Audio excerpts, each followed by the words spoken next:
halls of West Virginia resound with the sound of Golden Blue football. Almost heaven, West Virginia. Now let's bring on the Mountaineers. Goes around about the 50, the 10, the 5. A touchdown, West Virginia. He did it. He did it. Patrick White. Touchdown, Tay Von Austin. But Don Nehlen's Mountaineers enjoy walking in where angels feared to tread. I think you think that these guys are going to fall over dead for you. Well, I got news for you. They're going to punch you right in the mouth. It's Mountaineer pride. Nothing cheap, nothing dirty, but West Virginia football. West Virginia football. Leave no doubt tonight. They shouldn't have played the old Golden Blue. Not this night. They've done it. They've done it. A perfect season. And the Mountaineers, for the first time in history, undefeated and untied. Don Nehlen and his Mountaineers, for the second time, have finished a regular season with an unblemished mark. Ain't no stopping the Golden Blue.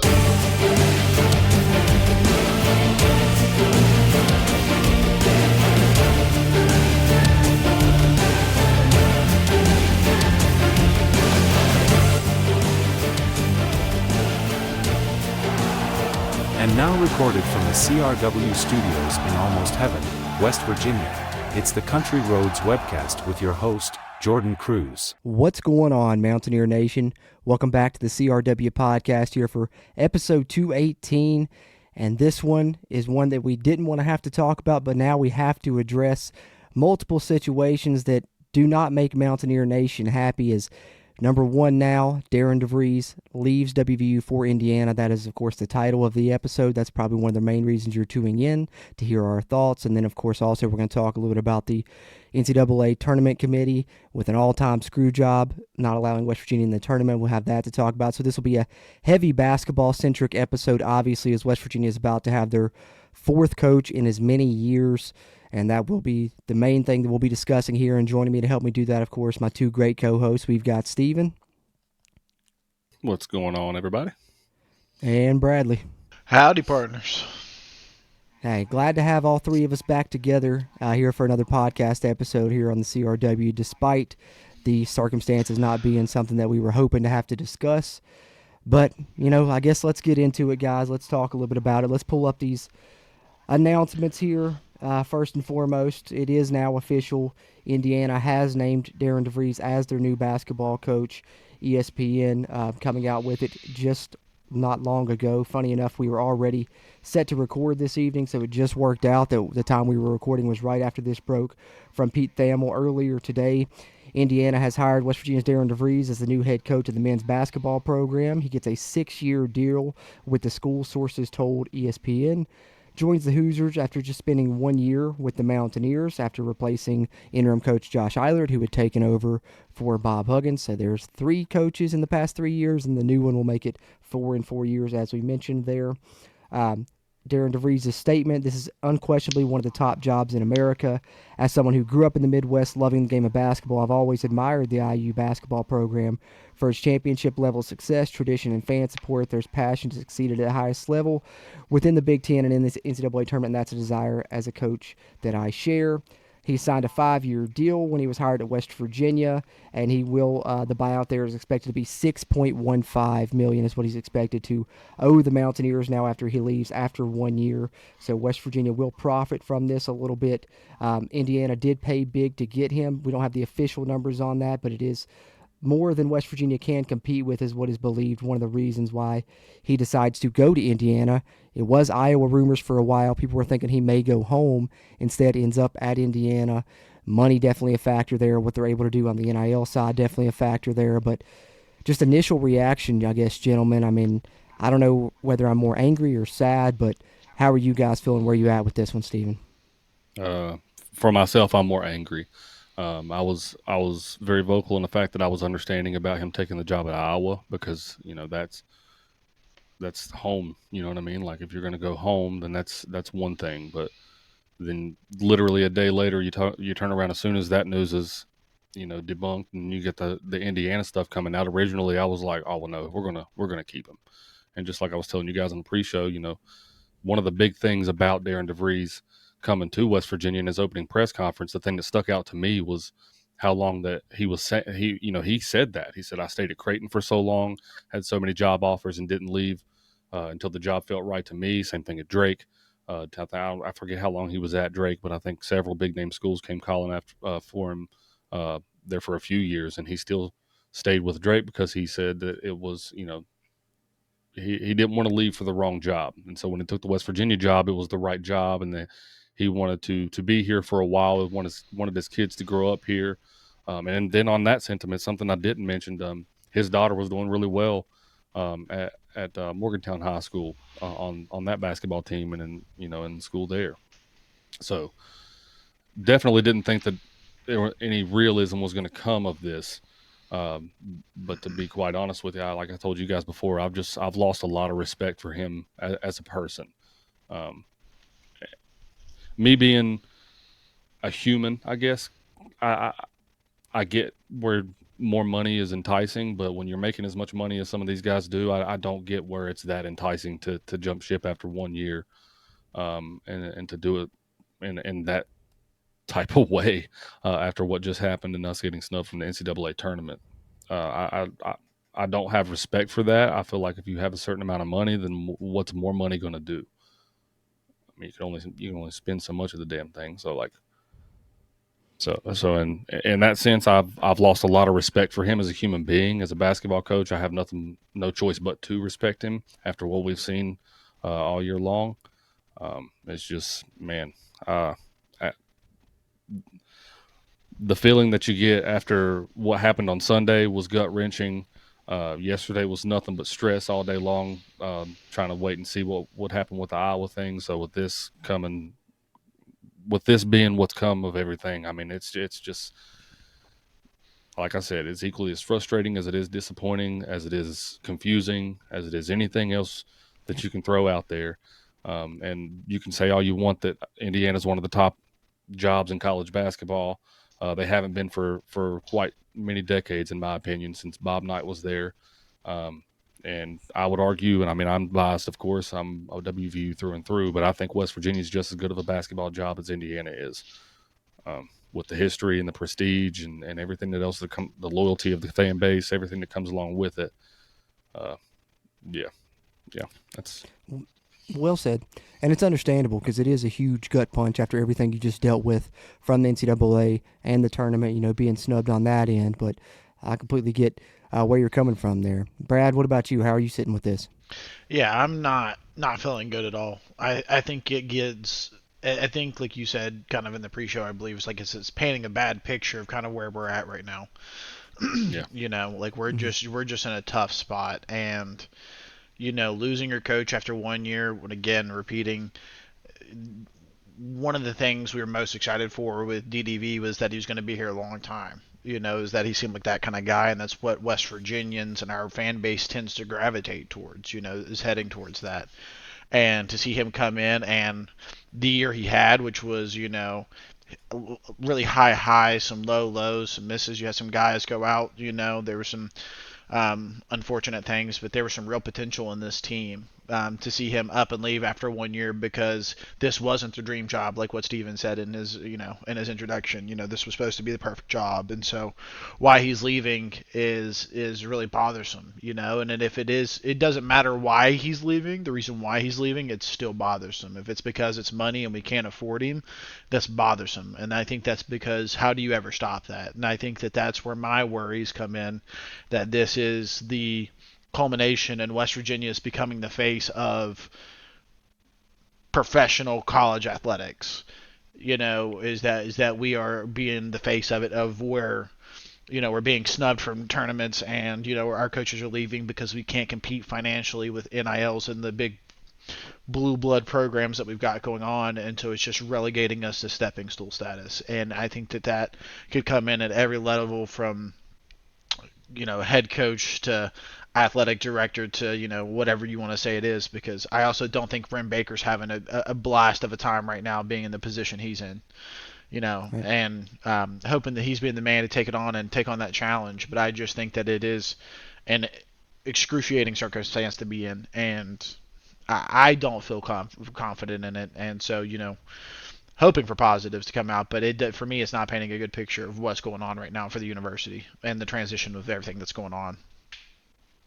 Yeah, it's hard not to feel that way right now with everything that's happened right now in quick succession and, over the recent, past couple of years for the WVU basketball program specifically. Mm-hmm. And as you talked about there with Wren Baker, just add another thing to the list that he's going to have to deal with, that he's had to deal with, a ton, as we've talked about in the past, and now yet again for the second straight year hiring a basketball coach, much like he had to do on the women's side prior to this. After Don Plitzawhite left after 1 year, Darian DeVries pulls the same move and leaves and heads to Indiana. So we mentioned the buyout there. We mentioned the deal with Indiana. We do have some other information, some other numbers to share here that have been released on social media. Pete Nakos from On3 sharing this one, talking a little bit about the NIL difference, and it is believed that Indiana may even give Darian DeVries double the $5 million that they had this past season. But just this past season, Indiana spent over $5 million on this year's roster, while West Virginia's NIL only cleared $3 million. And of course, NIL is a big deal now with the coaching search. That's something that they mentioned when Calipari left for Arkansas. One of the major deals was NIL, and I'm sure Indiana has promised Darian DeVries a lot. But that brings me to the other point that I want to make as we talk about Wren Baker a little bit, because Wren Baker, had presented just recently. He went on Sportsline just 24 hours ago from the time that this was announced, and he seemed kind of confident that they were going to keep Darian DeVries. I think a lot of that was probably in regards to the Iowa job. He felt like he was not going to leave for Iowa. And Darian DeVries Wren Baker, had also talked about how they were really looking to sweeten the pot for Darian DeVries. I think that they were going to give him more NIL. I think that they were going to give him the contract extension that we know was on the table that Darian DeVries never signed. So I think we really can't be upset about Wren Baker or West Virginia. This is, purely not on them. They were going to do everything they could to keep him. And let's read through Wren Baker's statement that kind of tells us a little bit about that. And I want to get your guys' thoughts on, what Wren Baker has to say here. And then we'll talk a little bit about what could happen moving forward. But this was Wren Baker's statement that he released on social media following learning of Indiana hiring Darian DeVries. Wren Baker states, Coach DeVries informed me of his plans to accept the head coaching position at another institution. Coach and I had several conversations in recent weeks focused on working together to build on a strong foundation and continue to grow our program. I made it clear to him that WVU is committed to invest in him and provide the resources needed to compete in the Big 12 and nationally. Ultimately, he decided to move on, and I want to thank him for his time at WVU. We have an outstanding basketball tradition with some of the most loyal and passionate fans in college basketball. We have tremendously generous supporters and a great partnership with the university that allows us to compete in this new era of college athletics. The alignment between the leadership of our Board of Governors, the university, and the athletic department is strong, and I am confident our momentum will continue as we work diligently to identify the next leader of our men's basketball program. So thoughts there on kind of where Wren Baker's sitting with it. And, of course, I think personally the one thing that I want to say is that I guess the silver lining here is Wren Baker certainly has experience hiring coaches as recently as he's done it and as often as he's done it, and he's really proven to be good at hiring basketball coaches. So, if there's an athletic director that's hiring a basketball coach for me, I don't know if there's anyone I'd want more than Wren Baker. But thoughts on that statement and kind of everything moving forward now, Brad? Yeah, and I think Wren Baker comes out, and listening to the tone of that message, you could even say that he comes out and says, hey, we tried to be competitive and it just didn't work out. It just wasn't there. And if that's even Darian DeVries' personal decision to move on, he wants to be in the Big Ten, be back out in the Midwest. West Virginia wasn't the choice for him. Then that's, like you said, Steve, it's why'd you even come here? You know what I mean? Don't peddle that bullshit if that's not what you're here for. And I completely agree to that. And you lose a lot of respect for the man. And then it's on to Wren Baker. You got to hope that he makes that right decision. But you're in a tough spot, and you're hoping and praying that Rich Rodriguez gets some crap together for this fall, or you are just going to be biting your nails for the next 2 or 3 years, because it's you look back in December when we were talking about, thank God we had Darian DeVries. He doesn't have to worry about basketball for a minute. He can focus on football. And now it's just right back in the same picture, right? And so it's just flipping. So stressful. And it's not. I think Wren Baker's probably the best person we can have in that position, but you can only be as successful as your environment allows you. And I hope he's got the ish to help him figure it out. Yeah. I think that hopefully, he's proven in the past that he's willing to, go into these situations and be ready to roll with it. So I'm sure that this wasn't really as big of a shock to him as it was to us. I feel pretty confident in saying that. And I think, as we talked about a little bit in the pre-show, Wren Baker to me just seems like the coach that's kind of, the athletic director that's kind of ready to roll with the punches, and he's just like, all right, I'm going to roll up my sleeves. I'm going to go make another great hire. That's kind of the vibe I've gotten from Wren Baker all along. So I think he's up to the challenge for sure. But, Stephen, what are your thoughts on his statement or, what his plan is moving forward? To me, it just sounds like he was at least a little bit caught off guard, just like we all were. I think, like I said earlier, I felt confident that the things that West Virginia was able to give to Darian DeVries, that would make it enticing enough to stay with us, on top of all of the other reasons that we gave. But I don't know. I think if Wren's done anything in his time at West Virginia, it's proven that he can hire the right coach for the job. I think that it's absolutely a misfortune for him, I guess you could call it, as both the women's and the men's basketball teams have ended up in the same position, and it's not back-to-back years. I guess it is back-to-back years. It's just everything. A lot of stuff has happened so much, it makes it feel like longer. But, you mentioned the whole thing with Plitzowite leaving after 1 year and then getting Coach Kellogg to come in and fill that void. The women's basketball team doing great right now. So, and Plitzowite's a great coach in her own right. So, obviously Darian DeVries is also. Even with the respect that I said that I lost for him, I did not lose that respect for him as an actual basketball coach. I think if anything, he proved this year that he was a good coach. It's why it stings so much. But I think that I do believe that Wren Baker is going to come out and make a good hire again, get a good basketball coach. It's just, and again, I don't put that on Darian DeVries as him hiring coaches that are going to jump ship early. There's no way to predict that. There's no way to tell what a coach is going to do after 1 year. So I don't put either Plitzowite or Darian DeVries on Wren Baker's head. I think that he hired the best coach in the cycle, as he's supposed to do. But like Brad mentioned, hopefully the next person that we can get is the right person and wants to be here for the job, and not just says that for the newspapers or whatever the hell that they think is going to, get them looked at well in that light. But the one thing I do want to touch on. Is you mentioned Rich Rodriguez and Rand hoping that he has his stuff together by this fall. We've been guilty of saying things like this before and they're not coming to fruition, but everything that I've seen so far points to Rich Rodriguez. He's going to have it together by this spring, not this fall. Mm-hmm. So that I'm not too worried about. Even with everything that's happened in the past, I'm not worried about Rich Rod jumping ship. I think he's here to stay for the long haul. He's here. I think he learned his lesson the first time. He's going to retire here for sure. I think so too. I think so. It's just a matter of how much time that's going to be. But for basketball, man, there's just not that many. I mean, the one that you really that comes to mind that's not going to happen is Joe Mazzulla. I mean, he's not leaving Boston to come to West Virginia. Or Jordan brought up another one earlier. I do have one in mind.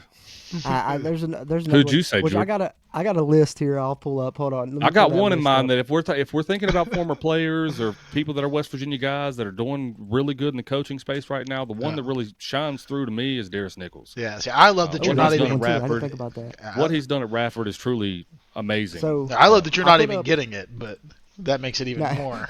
Well, we'll get to it. We'll get to it because it'll come up, I'm sure. But this is like off the top of my head when this first came official just a little bit ago. I put this out on social media there.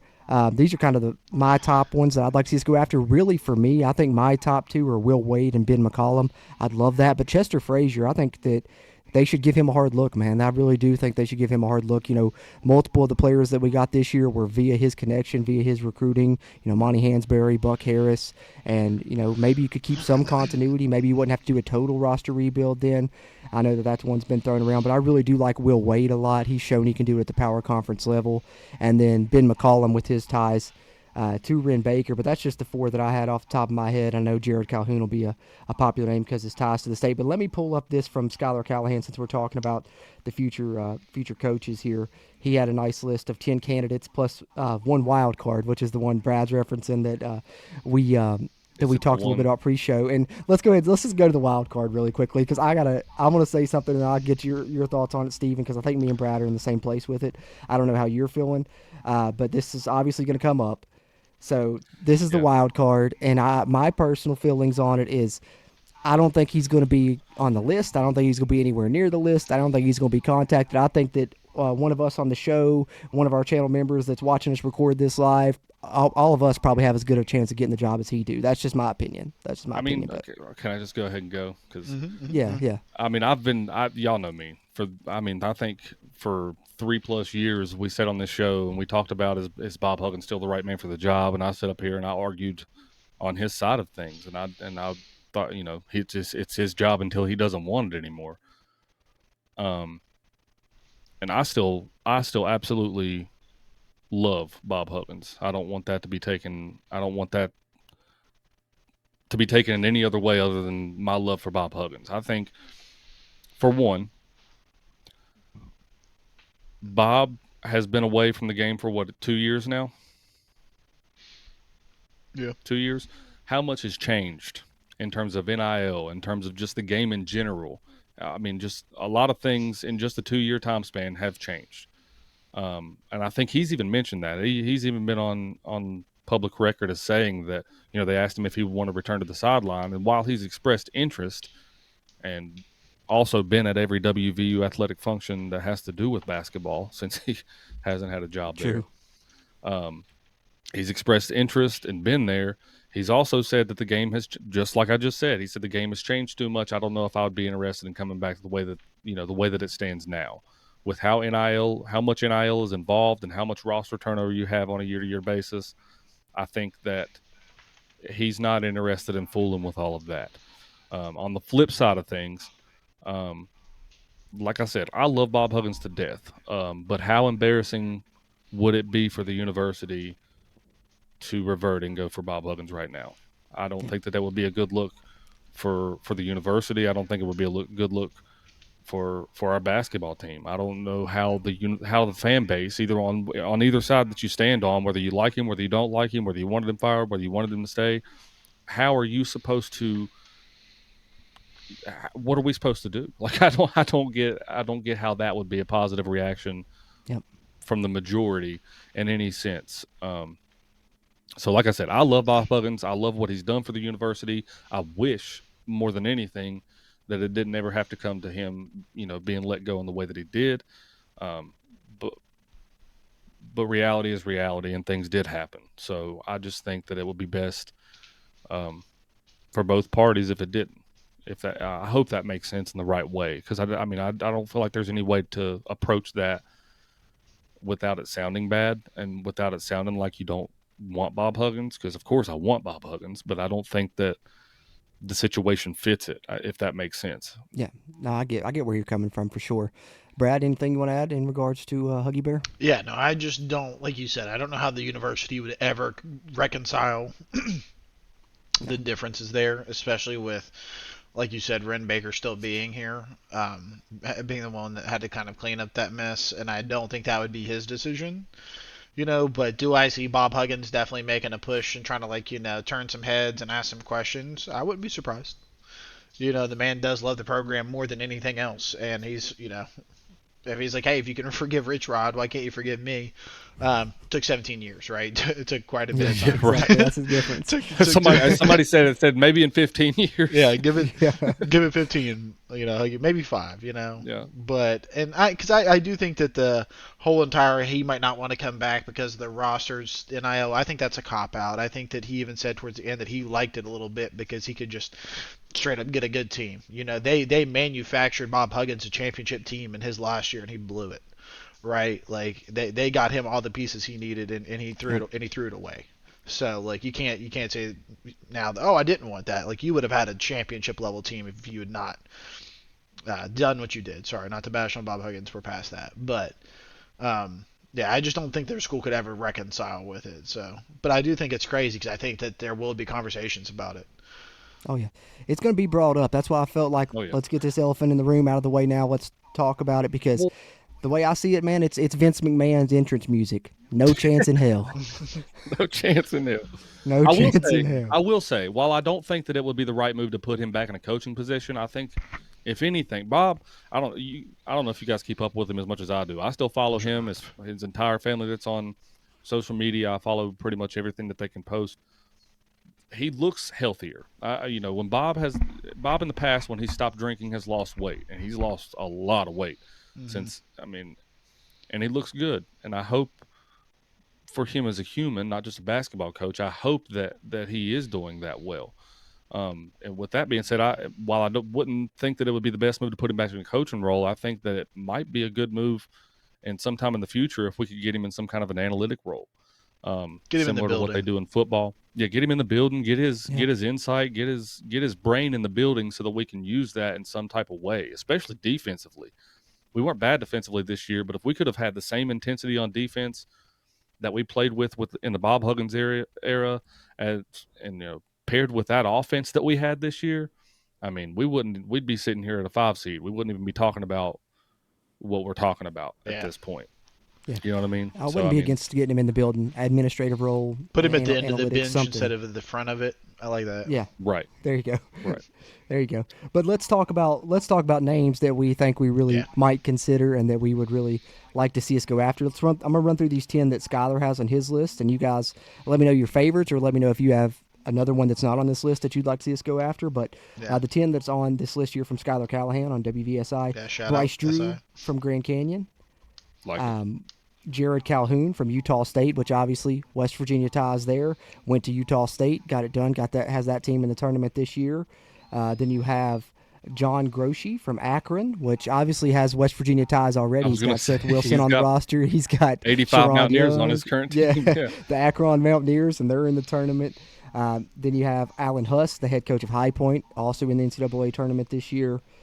Ryan Odom, the coach of VCU. VCU, another great year this year. They traditionally do pretty good stuff there. Will Wade at McNeese State, one of my favorites there, formerly at LSU. And then, of course, all the things that happened there, and then had to get back into coaching, and now proven he can do it at McNeese even, having great years there. And then Ben McCollum from Drake is one that really stands out because of his ties to Wren Baker. Wren Baker having previously hired him at the D2 school that he was at, and he won multiple national championships, finally gets a D1 job this year, has a great year at Drake. It would just be interesting to go after the Drake coach back-to-back years as well. And then, of course, Nico Medved at Colorado State is a name that was brought up in the last search a lot, was kind of in the forefront of that. And then Josh Schertz, same goes for him, from St. Louis. Chester Frazier from WVU, the possibility of promoting him as well, as we previously discussed. So those are the 10 names that Skylar has on his list. Of those 10 that we ran through there, anyone stand out to you, or is there another name you'd like to throw in the mix that you'd like to see West Virginia target, Stephen? There's 2 more names that I'd like to be thrown into the mix. One just for S's and G's, I guess. I'll give you the one that stands out to me on the list. Well, 2. Chester Frazier stands out to me for the obvious reasons. Don't have to go into that. The other one's Ben McCollum. Coming from Drake, how funny. West Virginia has a chance to do the funniest thing that I've seen in quite some time in college athletics, and still coach from a school 2 years in a row. That's where Darian came from, right, Drake? That's what I thought. Yeah, okay. Yeah. So Drake fans would hate us. Oh, they probably do already. Those 2 are the ones that jump off the list to me. The 2 that I would add to it, the one that I told you about earlier, Darius Nichols, I don't think gets enough respect for what he's done at a school like Radford. They beat West Virginia last year. So that's one thing that you could put on his resume. But other than that, he's had a winning season every year that he's been there, and he's had also a really good season this year. So I think that's an up-and-coming coach that you can look at, and I don't really want to look at, for players that played here that would treat the job with the ultimate amount of respect that it's due. I don't really like Joe Mazzulla coached at Fairmont State. And that was held against him, and now look what he's doing in Boston. So, that's what I look at in terms of those things. I look at their coaching style and how they win games. So Darius Nichols. But the other one that nobody's really talking about that I think that would also be a funny thing for West Virginia to do is Josh Eilert. Going out to Utah, becoming the interim head coach. You got to believe that somebody's looking at Josh Eilert to come and fill their void as head coach right now after being in that position for 2 years in a row. Not saying that I think that he'd be the right man for the West Virginia job, but how interesting would that be?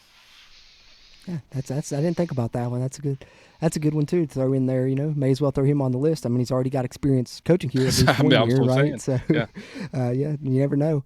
Brad, what about you? Any favorites on that list, or anybody else that you're considering? Yeah, no, I at this point, I'm out of touch with the basketball, so I put it in Wren Baker's hands. Yep. Hey, that's not a bad move to make. Wren Baker's shown that he is very good at these type of things, so I understand that way to come at it, and I'm sure that he's already on the phone and making calls and such. So, oh yeah, we'll see what way it plays out, and but we'll continue to update you guys as the coaching search progresses, as we get kind of the candidate list narrowed down. How long did This will be a time on the channel where we like do consistent live streams and stuff. There'll be a lot of content coming out from us here on the CRW, so be sure you're subscribed here to the channel if you haven't already. If you listen on the audio side, be sure to hop over to the YouTube and subscribe there so you can catch the live streams. If you are tuned in to us on YouTube, hit the like button. That helps a ton with the algorithm. Leave your thoughts in the comments on Darian DeVries' departure or anything else we're going to discuss here in the upcoming segments. Really appreciate you guys, and got to shout out our channel members as well. If you want to hit the join button, you can become a channel member, and you get access to all kinds of bonus content, including getting to watch us record this episode right now. It's live streamed for our channel members. In our final segment, we will pull some questions from our channel members from the chat, and that'll be coming up here in just a bit. But before we get there, we do want to talk a little bit more basketball here, and then we'll try and wrap up with a little bit more football here, talk a little bit about the spring stuff before we close up shop and get to that question segment. But I know one question that people are going to be asking, I probably are already asking, and I guess many are probably was assuming this was the case, but it does indeed seem like Tucker DeVries will be following Darian DeVries, much like he did from Drake to West Virginia. Jeff Goodman sharing it here on social media that Darian DeVries expected to bring his son Tucker, who when healthy is one of the better players in the country. Shut it down after 8 games this year because of a shoulder issue, but 2-time Missouri Valley Player of the Year, averaged 15 points, and West Virginia was 6-2 with him prior to his injury, which kept him out for the rest of the year. We were hoping he would get to return to WVU. So we know Tucker DeVries is going to follow Darian DeVries. The other thing that we have to worry about is, can we keep at least a couple of these commits that we have? We have 3 top 100 commits that we have brought in, coming in from the high school area.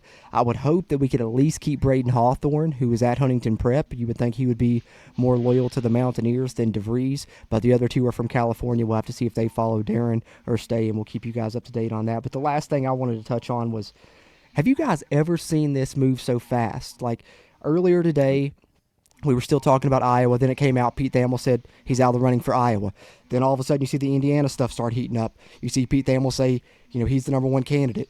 Then you see tweets coming out that, he's going to be hired. And then it was within like 10 or 15 minutes of that, Indiana basketball put this out.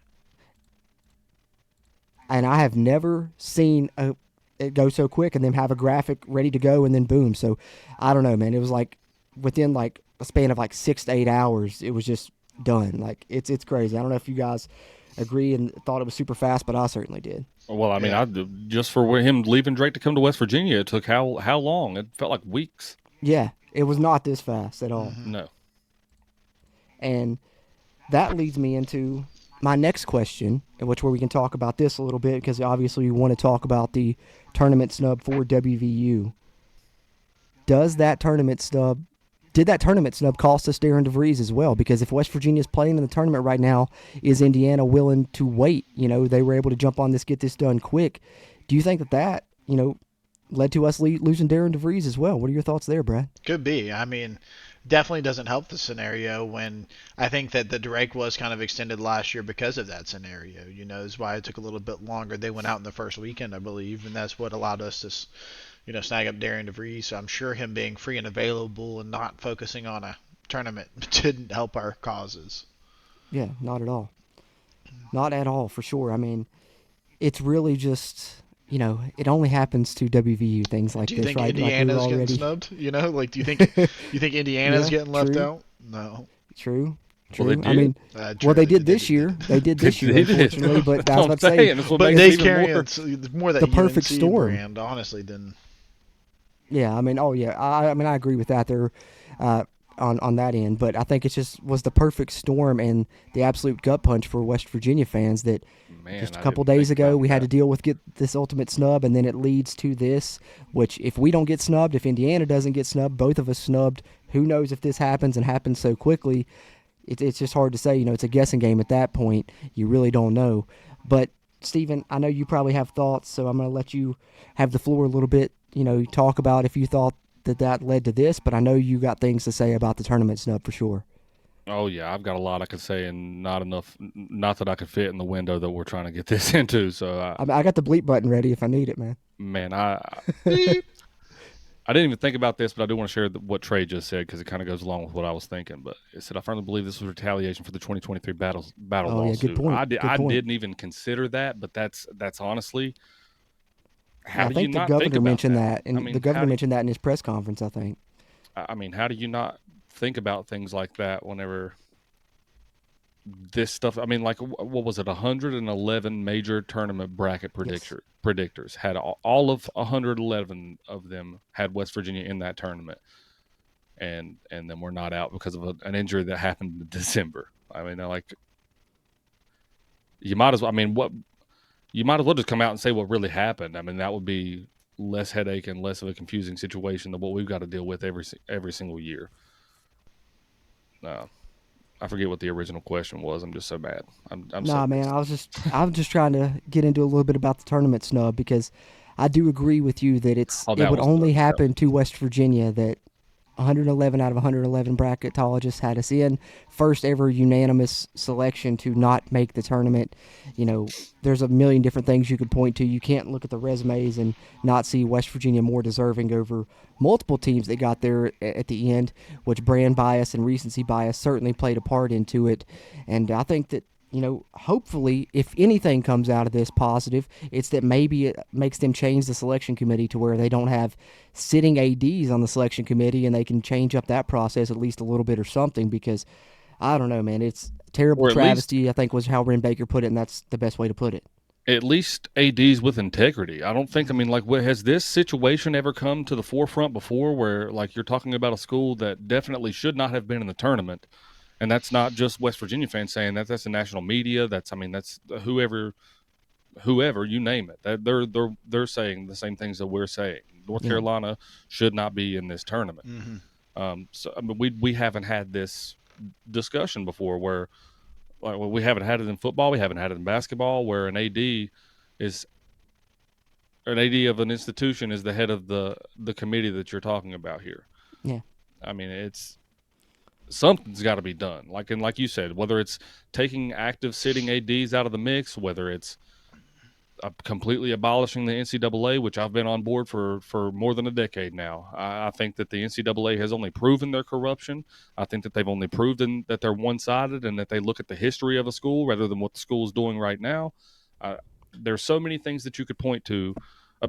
Another thing, the SEC, they may be a good conference. I'm not saying that they're not.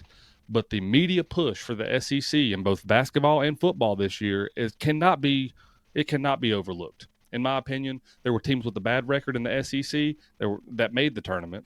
Yes. They don't play 20 conference games in basketball. And all I heard this year was SEC's the best. They do this the best. They do this the best. They do this the best. I'm like, well, what made them overnight the best conference in college basketball other than the fact that you're ranking them the highest in college basketball?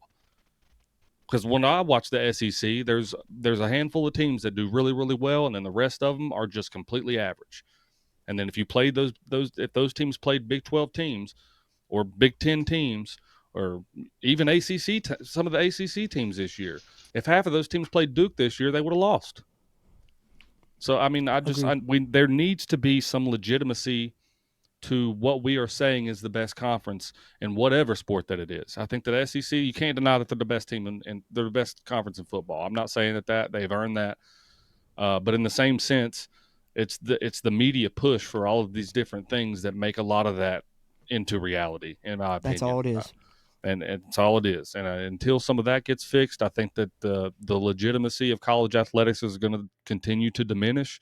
I think that what we know as college athletics is already changing. That's not debatable. It's going to change, but I don't know what's going to keep it from becoming what we feared for a long time and becoming the mini NFL and the SEC or the mini NBA or whatever the hell you want to paint it as.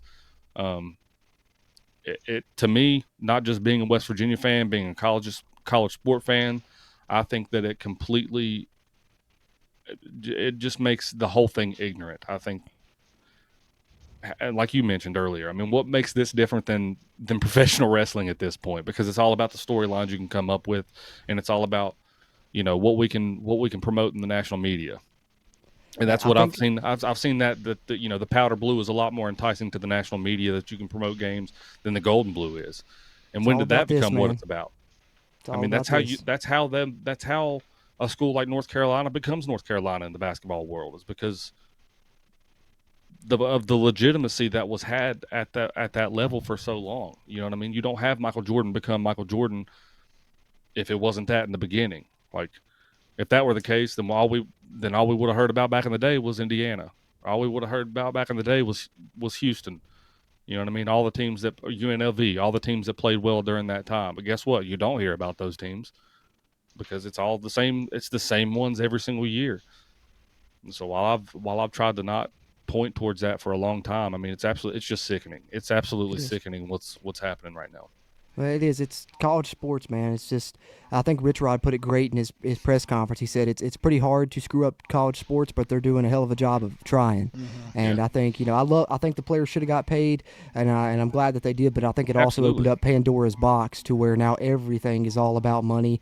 And if you want to look why West Virginia didn't make the tournament, look no further than that right there, as you talked about with the brand bias and then thinking about money more so than anything than looking at blind resumes or anything like that for sure. But I don't know. I don't have too many more thoughts on it. I was speechless when it happened. I reacted to it live on the YouTube channel, the bracket reveal, just expecting us to be in there. And when we weren't, I was flabbergasted. Still think it's one of the biggest snubs of all time, right up there with Stedman Bailey's Blitnikoff and others you can name for sure. But that's all I got to say about it. Brad, you got anything to add there as far as the tournament snub? Yeah, no. No point in just throwing the disgust on it more. It's absolutely uncalled for, ridiculous, and slap in the face. Yeah, like you said, indeed. 1-2 punch for what just happened to Mountaineers. And I will say, to add to what you just said, how the NCAA, finally was able to pay players and whatever. I think it ultimately falls back on the NCAA fighting against that for so long. Good point. And not having a plan in place when you should. I agree with you. I think that college athletes undeniably should be able to get paid for what they do on the field or on the court or whatever sport you play. With that being said, with any other entity in the world, especially in our country, what can you name me right now that involves that much money that doesn't involve contracts or doesn't involve regulations and rules and things of that nature? You can't name me one. So why does college athletics have this much money involved for these players to be getting played with no contractual basis? They can jump ship and leave a school at any point. They can leave in the middle of the guy for UNLV last year, the quarterback, went out there for a agreed upon amount of money throughout the season. Him and his agent decided, I'm better than what this money suggests. I'm going to sit out until you pay me more. Didn't get to play the rest of the season. And you're going to continue to have that unless contracts become a thing in college sports. And I know that it's a hard conversation, but it's the only real answer to what we have going on. It's the only way to stop and to make things what we think set in place actually set in place. Now, it's a moronic argument and it's a fallacy whenever you talk about these coaches, because obviously, they have contracts that can get bought out. But I promise you, it will cut down on it at least 75% if you start including contracts for players. I know that it's probably not a discussion a lot of people want to have, but it's the only answer I can think of that'll make it make sense. Yeah, and we need some type of answers for sure, some type of regulation. Something's got to happen because, like we've talked about in the past, it's the wild, wild west right now for sure. Right. But speaking of answers, credit to Sean Murray, one of our channel members that's in here live with us. We have an answer to something we discussed a little bit previously as far as what players or recruits would follow Darian DeVries. We already know of one that it looks like may be doing just that, as already, while we're recording this podcast episode, 2025 signee Kelvin Odie has decommitted from West Virginia. He's the 64th ranked player in the nation. Odie is a native of Rhode Island, picked the Mountaineers over offers from Albany, Colorado, Creighton, Florida State, George Mason, Iowa, Louisville, LSU, Marquette, Missouri. I could go on through that list, but, pretty much name a team team, and he had an offer from him as he was a top 100 player. So there's one of the 3 top 100 players we had committed for next year already out the door. He's one of the ones, not from West Virginia. Braden Hawthorne is the one that I'm hoping that we keep with his state roots here at Huntington Prep. We'll see what happens, but already Tucker DeVries gone. We saw Jonathan Powell hit the transfer portal yesterday, and of course now we're losing the commit as well. So in addition to, having a new coaching staff, it looks like it may be yet again for the second straight year a completely rebuilt roster almost totally as well, which just adds to the challenge for the new coach. But, if we bring in the right guy, I think that they can still get it done. But did want to report that as already losing a commit for the upcoming class after Darian DeVries' departure here. Tough. Thank God Javon don't have any eligibility left because yeah, him leaving I hate to go break your against heart. that guy. Yeah, I mean, not to say that in the wrong sense. Obviously, we wish he had eligibility and could come back, but if he would stay. Right. That's the question, because you don't know now. Hopefully some of these other guys stay. That's kind of one of the reasons that I like the idea of keeping Chester Frazier on board, is at least then we would probably for sure keep Amani Hansberry, Buck Harris, the guys that he brought in, and then maybe that would help us be able to keep those other 2 top 100 recruits we have. And who knows, Kelvin Odie hasn't committed to Indiana yet. I suspect he probably will, but for now he's just decommitted, so we can still recruit him and try and get him back on board. If you keep Chester Frazier, that would maybe help you in that aspect. So that's one, check mark in the pro corner there of Chester Frazier's list if you're talking about what West Virginia's going to do in the future. But we'll see where they decide to go, and we'll report on that as it happens. Any other thoughts on basketball? Anything you guys want to talk about there before we talk football briefly here, before we pull some questions from our channel members? I'm tired of being upset, man. I want to talk about something happy. Yeah. Let's talk about something else. Let's go baseball team, baby. Yeah. Yeah, I was about to say that's good. That's a good point too. We got a couple, multiple positive things that we do need to point out. Baseball team 16-1, just beat Oklahoma State, almost and undefeated. Kennesaw almost State was undefeated. a really good team. They're a grand slam, a walk-off grand slam away from being undefeated. Hey, Kennesaw State, man, they came to play that. They came to play that whole series. So I was impressed West Virginia was able to walk away with 3 of those wins. But I'm telling you, man, I've watched them every game, and I've watched them every game for years. But I mean, last year's team was good. Went to a super regional. This team, I don't want to speak too early, but man, oh man, they've been impressive. Very impressive so far. Steve Saban's first year, doing a great job there with the baseball team, so that's something positive we do want to note here. Also, 2 natties for WVU, the rifle team bringing home another one. Shout out to the West Virginia rifle team. And then Kaylee McCabe winning a natty in track, both those coming in the same day. So those are positive. And then, of course, the WVU women's team doesn't get screwed. They could have possibly got a better seed, but they do get the 6th seed, and they have the chance for retribution for the men because they're playing in Chapel Hill and could potentially face North Carolina in the second round. Yeah, super ironic, but I'm excited to see what they do. J.J. Quinterly, Mark Kellogg, that team, I think they got a chance to make a run. Yeah, I think so too. I hate to say it like this, but judging how things went in the tournament last year, hopefully they don't have to play like a UConn or an Iowa or an LSU or a South Carolina or somebody like that. You know what I mean? Some of these bigger teams in the college women's basketball space. Hopefully they don't have to run into any of that on their way to, through the tournament. But odds are they're going to. We just got to play our game. Indeed. JJ Quinterly she's a lady dog. Here's a question I posed in a live stream when I was talking about the women's team, and it was up for debate, but I think at least she's in the conversation for being the GOAT West Virginia women's basketball player. She's in the conversation. She's got to be up there. I don't want to disrespect, either of the Bulger sisters or some of those. Meg Bulger was the one that I've heard most people say, and that most people that I asked said Meg Bulger or JJ Quinterly. So I think that's your top 2 right now. Meg she was a beast when she was here. People forget, but she was an absolute beast. I got to watch her because the way that they used to schedule the women's games, it wasn't a complete different schedule than the men's. I mean, a lot of the women's games were like, for example, if we were playing Marshall and Charleston, so were the women. If we were playing Louisville at home, so were the women. If we were playing Louisville at Louisville, so were the women. Like all the schedules coincided. Right. So if you bought tickets to the men's game, you had free tickets to the women's game. And obviously it's grown a lot since then.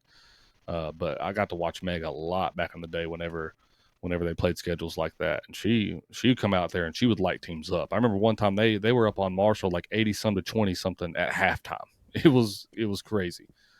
Like they came out and they smacked people. But JJ, she deserves to be up there. I will say that. I agree with that for sure. But gentlemen, let's talk a little football. I mean, we're in the midst of the Rich Rod 2.0 era, and spring. I've been pleasantly happy with everything we've been hearing from the press conferences, just because they're so raw and real. Rich Rod's telling it like it is.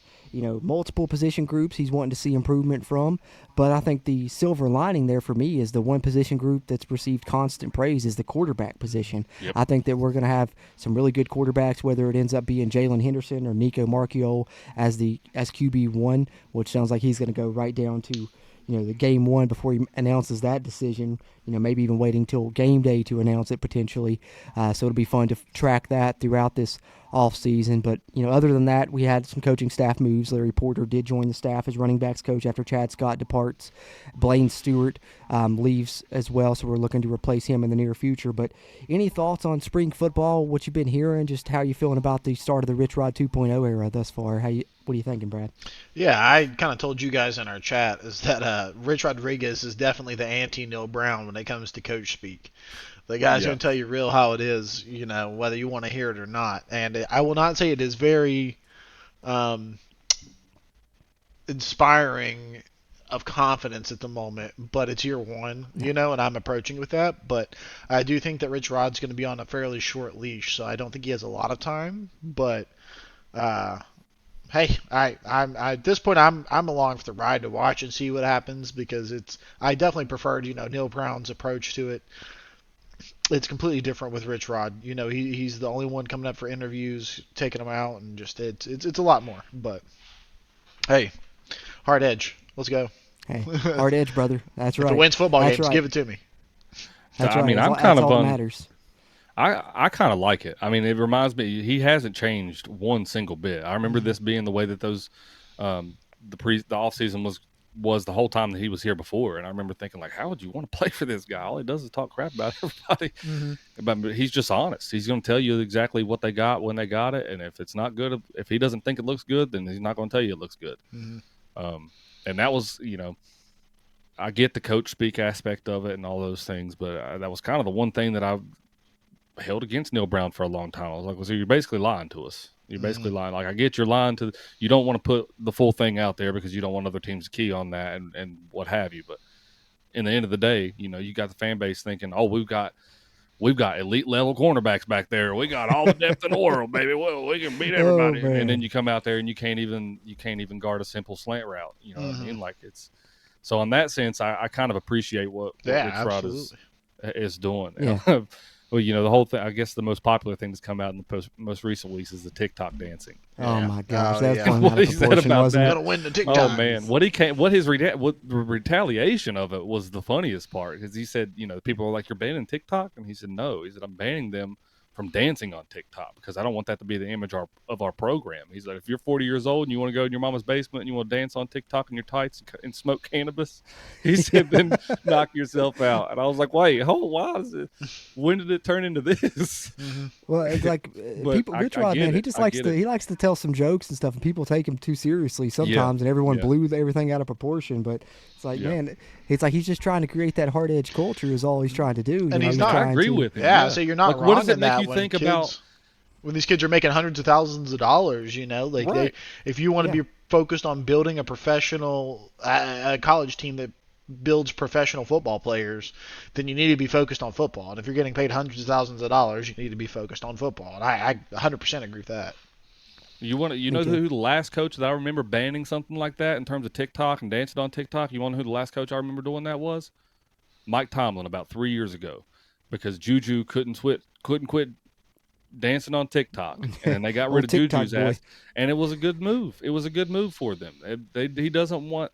I'm not trying to compare him to the Pittsburgh Steelers here, but I'm just saying, like, if you want your program or your team to be looked at as intimidating, and you don't want them to be looked at as a laughable entity, then I agree with you. I guess we live in a different age now. If you want to get on TikTok, that's fine to be on TikTok, but to be posting that kind of stuff, you have other teams out there that seeing that stuff.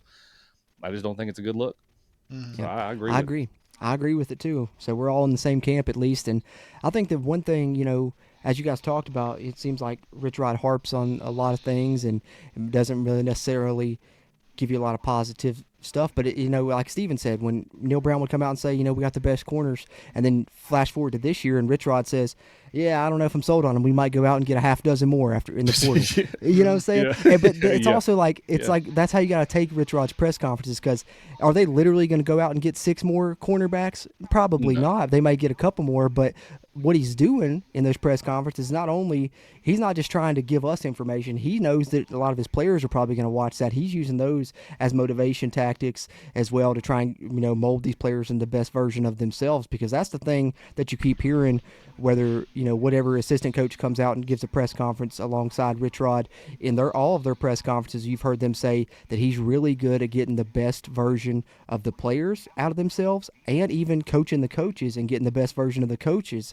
out of themselves as well. And I think that there's a lot of strategy to the things that he says, the things that he harps on. There's a method to his madness, so to speak. Yes, that's what I was going to touch on as well. I think that he knows that this is going to get back to his players, or that his players are going to hear what he's saying. I mean, if not anything else, it's motivational tactics from Rich Rodriguez to get, like you said, the best out of each individual on his team.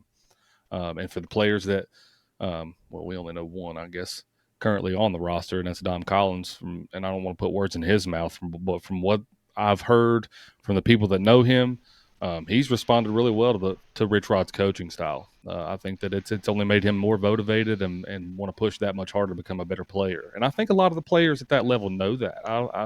I think that they can take constructive criticism, if you will, and not take it to heart, and they realize that it's just Coach Rod wanting to get the best out of them.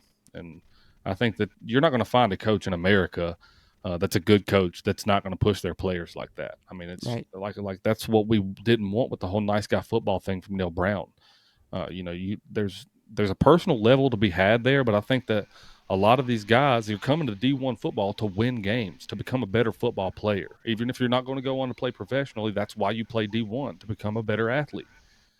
And for the people that actually want to become better athletes, I think they want that coaching. I think they yearn for it. Mm-hmm. So, you're going to start attracting more people. You're going to start attracting more of the people that want that.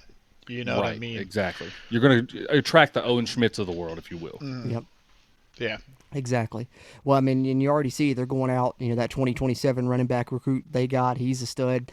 Good running backs are going to want to play in this system, and that's what Rich Rod keeps saying. Good players, they want to be coached hard, and that's the type of players they're looking for, and that's going to be calls, they're going to weed some guys out of the program. And one of the things that we have to look for in the future is now that 105-player roster limit's coming in, and, they're really going to have to weed out a lot of players after spring, so we're going to see a ton of movement, which we'll keep you guys up to date on. So that's the next big thing to look at is who are going to be the 105 players that we have in the fall, and that's what they're trying to do right now, is trying to determine how can they get to the best 105 that they can have on this roster. And, some of that he's going to coach you hard in practice, but also he may say some stuff about you in the press conferences and see if you can take that as well, because if you can't and you're going to pout about it, then you're probably not somebody that he wants. So I think especially in the spring, you're probably seeing a little bit extra of that right now, because he's trying to figure out, all right, who are these guys? Are these my type of guys or not, Right. Yeah. Well, he said that a few times, like, you're not going to see anything in a game situation that you haven't seen in practice. And I think that's part of it. I think, how many times in a game are you going to get told by some random crowd member that only watches the games and doesn't follow you in the off season how trash you are and how much you suck at whatever sport you're playing? Mm-hmm. That's going to happen. It's just reality in the world we live in. So, I mean, I think that's part of the constructive criticism you see in these press conferences too, is, he's going to push you to that limit. And if you can't be pushed to that limit, then you don't belong on this roster, as hard as that may be. Mm-hmm. Yeah, I'm all for it, man. I'm all for the culture change. It's going to be nice to see a team that's visibly, playing hard, and you're going to be able to notice it out there on the field. And our first chance to get that glimpse is coming up. We're not too far away now. Spring Showcase on April 5th, guys. If you haven't got your tickets, go claim them. They're free. No reason for us not to pack out this spring game. Let Rich Rod know how much we support him. Exactly. I went ahead and got a couple. I don't even know if I'll use both, so, we'll see what happens. But go claim me a bunch, man, and then let's go out here and let's pack this thing out. Show Rich Rod we're behind him for his first year. I do want to mention first year something. Back anyway. There's been something on the forefront of my mind for the past few days ever since I read about it. I know that on this podcast, we've kind of had mixed feelings on Deion Sanders and the coach that he is out of Colorado. I think we've all agreed that we respect him, at least on some level. Some of his takes aren't really the best, but one that I seen that the other day that I'm not so against, I kind of love the idea of it, is he was saying that he would like to go out and schedule another team for their spring game, because it's becoming, I'd like that as well. You don't want other teams to see what you don't have. You don't really get an accurate look. I believe that for a long time. You don't get really an accurate look of what your team is in the springtime, because so many players leave, so many players can improve in that time frame. You got other players coming in the summertime. From the freshman aspect of things, with everything that has evolved and changed in college football, I don't think it would be such a bad idea to go out and kind of follow that NFL model and schedule other teams for your spring game, because you got enough time to make corrections until the fall. You would get a lot of fan engagement, I would imagine, for a school like say if you're West Virginia, you can go out and you can schedule Marshall or Virginia Tech or some of these other teams that you don't get to play every single year. And kind of get some better crowd engagement and fun games for fans to watch. I think it'd be a win-win and a positive on a lot of different fronts. I agree. I think so too. I think, Neil Brown had talked about that in the past, how he wanted, the NFL gets to do that and kind of have another team come in for a week and practice with them and scrimmage. And that would also, I think, make fan interest, a little bit more, because right now spring games are kind of going by the wayside. A lot of teams aren't even playing them. And so that would be a way to get fans back involved and to bring a little bit more interest into it. And maybe teams will be more likely to play them if you allow them to have an opponent. So I think it's a great idea. Right. Yeah, because spring games are just dying, which is sad, because that was like some of the funnest times to go be a part of, like be a fan. Oh, yeah. Of showing up to a spring game, and that's kind of, you'll still have some of that, but it's not going to be as fun as what it was trending towards. And now it's done a complete 180 and sprinted that way. Yep.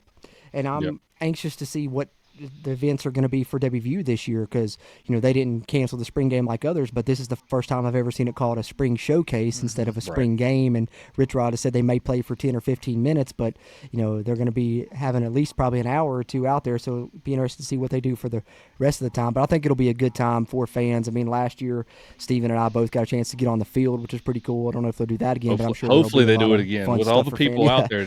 I hope so. Which I think one of the main things I was excited about that, I was like, "Oh, we're gonna get Pat McAfee's autograph, bro. We get to see Pat White again." They were far gone off that field by the time we were able to get down there. Yeah, for sure. But it's exciting times right now with the Rich Rod 2.0 era going on, and we'll continue to cover it through spring ball. And we're going to be at spring showcase, Steven and I. So if you guys come up, hopefully maybe we can do a little meet up or something, and we'll see what happens there. But any other thoughts on football, guys, before we take some questions from channel members and then call this one an episode? Yeah, man, I'll tell you one thing right now. Rich Rob would never do what Darian DeVries just did to us. He would never. He would never up and leave for another big program, blue blood program bullshit. A Big Ten program, to be exact. After our program just got their heart breaking, he would never get up and leave to a big blue blood program. Oh, I appreciate that. I needed that, guys. We needed anything that'll bring us a smile right now. We need for sure. something to make us laugh, man. But yeah, we appreciate all the channel members that are in here live with us. We do record these with our channel members watching, and for our final segment, we're going to pick out some comments and some questions here I've highlighted as they've been left here by our channel members. Nathan was asking about a coaching list, and so was Tim Green. I think we touched on that a little bit and threw you guys some names. I wanted to see if I think that Shaq here, I wanted to highlight his because he sent a nice super chat to us here while we were live as well. But he likes Jared Calhoun, of course, who has West Virginia ties, or the Drake coach, but wondered if we'll have the same issue there with him, as he's also an Iowa native. Like we said, that would be weird. I mean, Drake fans would absolutely hate us, but do you think that would deter Wren Baker from going after Ben McCollum just because it would be getting the Drake coach for, a second straight year? You think that would deter him? Nah, if it's the best guy, he's going to hire him. That's exactly what I was going to say. Yeah, I think Wren's just interested in the best possible candidate. If the best candidate was Bob Huggins, he would hire him. Thankfully, he's not. Yep. I agree. Just like in football, the best option, was Rich Rodriguez, and he went after him. And nobody thought he'd do that. So yeah. Yeah, I think so too. I think he has ties to Ben McCollum already, having hired him in the past. So you got to think he's going to at least make the phone call and say, "Hey, if I bring you in, are you not going to leave after a year like the last straight coach I brought in?" Matter of fact, we put it in your contract. If you leave within the first 5 years, you owe us $15 million. Yeah, 100%. And I don't know what we can do to guarantee that this doesn't happen again, but we got to try and do something to make sure this doesn't happen again. I mean, the easy answer Get to is the tournament. Compete financially. I guess that's the easy answer. But to us, I feel like that's what we've been able to do. That's what makes this so blindsidingly confusing to me. Is that's all we've heard about. West Virginia can compete in NIL. West Virginia can compete with their boosters. They've got the money to be able to put up to do all this. And that's what we thought was happening with Darian DeVries, and that's how we thought we was able to get these McDonald's All-Americans to come to WVU that you're now not going to probably get. So, I mean, I don't think there is an easy answer, I guess is what I'm getting at. Like, you want to point to the money and be able to compete, but I just don't think it's as black and white as that, I guess I should say. Yeah, unfortunately, but appreciate Nathan, Shaq, and Tim for those questions and comments. We also have H. Bar Farkle, who kind of shared some sentiments that we did. He said he's very disappointed in DeVries, thought WVU welcomed him and his family with enthusiasm and open arms. He could more easily understand going back to his home state of Iowa, but Indiana, ? Yeah, I think that's pretty much what Steven was talking about earlier as well, is, if he was going home, we could have not faulted him after a year, but, he's going to the Midwest, which is the same area, but, not necessarily his home state there of Iowa, so it does hurt a little bit more that it's, Indiana coming down from the rafters and sweeping them up, I think. Check out what Shaq just said. So we got here? Sounds pretty interesting. Oh, I don't know where everybody I like lives that, at, Shaq. but if anybody lives closer to Fairmont, we can schedule a weekend with channel members, and I can fire up the 94-gallon smoker. Ooh, hey, you're gonna smoke some pork, smoke some beef, whatever, man. I'm all over that. Yeah, you make some talking ribs, about a smoker? Throw some we live ribs in that Princeton, smoker. but I know the way to Fairmont. Yeah, we should be at Fairmont. I know how to get to Fairmont. 2-3 hours. It ain't nothing but a thing for sure. Yeah, I'd love to do a meetup with channel members for sure. That might be something we have to put into the work, Shaq. Appreciate that. I wouldn't mind that at all. Appreciate that like offer, a good man. idea. That's good stuff for sure. Trey Edwards here with another question from our channel members. I think if this keeps up, Wren goes somewhere else where he can make an impact. I'm sure he's getting tired of having to constantly do this. I know I would be frustrated, which, Brad, you kind of touched on that a little bit earlier as well. You got to hope that this stuff isn't weighing hard on Wren and he doesn't want to leave because, this is yet another one that you can add to that list for sure. Yeah, because he doesn't want to be in that position where all of his good choices are just getting pulled out from underneath of him. And that's something that you're not going to be able to deal with consistently going forward. Well, and he touched on that whenever he made the call into Three Guys, or was it Three Guys or Sportsline? I can't remember. Sportsline last night. Was it Sportsline? Yeah. Okay. Well, in his statement, that's what he touched on. He was like, not 10% of 90% of what you read, coming out about all these coaching hires is going to be false. Unfortunately, the Indiana stuff for Darian DeVries was, part of the 10% that was true. But he even touched on how people last year were saying that he was going to leave, or not even, it wasn't even that long ago, but saying that was a complete fallacy, saying that he was going to leave. But I do believe that if you have this take place more and more and more, what would keep you from going somewhere where you can make it easier on yourself? As much as I would hate it, I want to keep Wren Baker as long as we possibly can. Yeah, me too. But we've got to find some way to garner some more respect in the national media. I don't know how we'll do that. With all different sports involved, but there's got to be a way that we've got to get that done if we want to expect to be able to keep top level coaches and ADs. Yep. Don't know what the answer is, but we got to find one. We got to find one for sure, 100%. Yeah. And it's obviously not money. Because West Virginia has been. The boosters have been throwing around money like it's nothing the past several months, in my opinion, with the way that they've portrayed things. Unless we're just being lied to on that, but I don't think that we would be lied to about that with the way that, I guess the best way to put it is with it being like a monthly subscription, if you will. You can go and you can donate however much a month you want to for a certain amount of time, with the whole Country Roads Trust thing. If we weren't getting the money that they say that they're making, they would be making a lot more of a push for people to invest in that, right? But True. that has fallen to that. I haven't seen as much. I was getting calls pretty much every month there when it first started because you weren't getting the money from the boosters that we needed, so they needed that extra NIL money to go into the from us. So I don't know. In some way, I'm like, I think that we have the money to compete. I think it's finally gotten there like now and stuff. I mean, we just can't match what Indiana was offering, which leads right to channel member Tim Green's other question. Do you all know how much Indiana paid our head coach to go there? The exact numbers haven't came out yet. West Virginia was paying DeVries somewhere in the $4 million range. The rumor I'd heard was Indiana was offering at least $7 million, and their NIL was going to be double digits that they were trying to guarantee him as well, which is hard numbers for West Virginia to compete with. There, especially NIL wise, but definitely they're paying his $6 million buyout to WVU. We know that for sure, and I would say at least $7+ million. But we'll probably know more numbers on that in the near future. But the last comment I had highlighted here from a channel member that I just thought was hilarious, so I had to share with Sean Murray. Let's talk about video games. LOL. Hey man, Let's talk about anything else. Hey, if anybody, I don't know if anybody in here is as big of a WWE fan. I've gotten back into the WWE in the past several years, and that game, pretty good. Yeah, the new one just came out, didn't it? Mm-hmm. It did. And I had enjoyed playing those games since I was a kid, like SmackDown versus Raw, and like back in 08, 09 type era. Mm-hmm. Here Comes the Pain. Yeah, I love those games as a kid. Ones. But I'm telling you, these new ones, man, I don't know. I love it now that Triple H has taken over the creative writing part of it. They've been doing a lot of good stuff. That's pretty sweet. I can't get off college football. I've been playing it, just waiting until college football 26, and then I'll switch to a different game, which will still be college football. But hey, if you guys want to hear me talk about video games, check me out on JCCFB on YouTube, where I cover the college football video game. Speaking of that, I will be purchasing College Football 26 on the PlayStation. So that way, oh, nice! We got a little dynasty rolling. Got a little dynasty going. We can maybe stream some of that for channel members, maybe on this podcast, or maybe definitely. I'm gonna plug here. If me and you, JC's other podcast, JC's College Football. Yes, absolutely. If me and you though play, we gotta stream it for channel members on the CRW, dude. It's gotta happen. Okay, maybe both. Maybe a dual yeah, stream. Definitely. Yeah. We can do that. We can make that happen. But I appreciate the channel members that are in here live with us.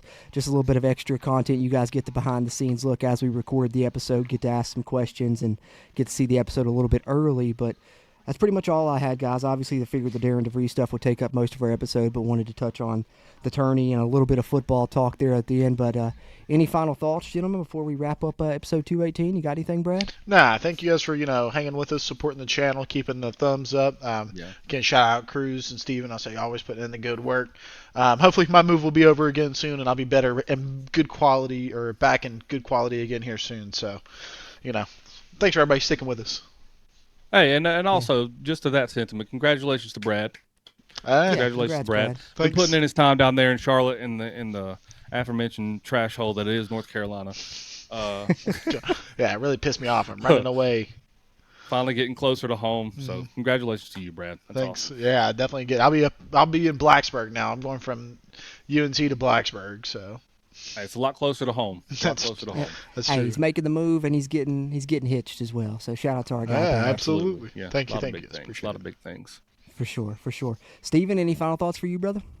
No, man, just want to touch on baseball again. Baseball is doing some unprecedented stuff for our program in particular. Like I said, I don't know if I mentioned it during the show or during the pre-show, but we made super regionals last year, hosted a regional the year before that.